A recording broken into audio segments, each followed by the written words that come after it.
Alam mo ba na isa sa pinakamagandang desisyon na ginawa ko ay ang pagbili ng bahay dito sa Angeles way back 2013? Noong panahon na yon, puro damuhan lang dito sa aming lugar. Tahimik, simple, at halos walang nakapansin sa potensyal ng lugar. Pero ngayon, boom! Isa na siya sa pinakamabilis na lugar na umunlad dito sa Angeles City. Kilala siya bilang Korean Town.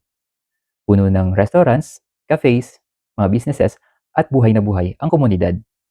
Ang property na nabili ko noon, 871,000 pesos lang.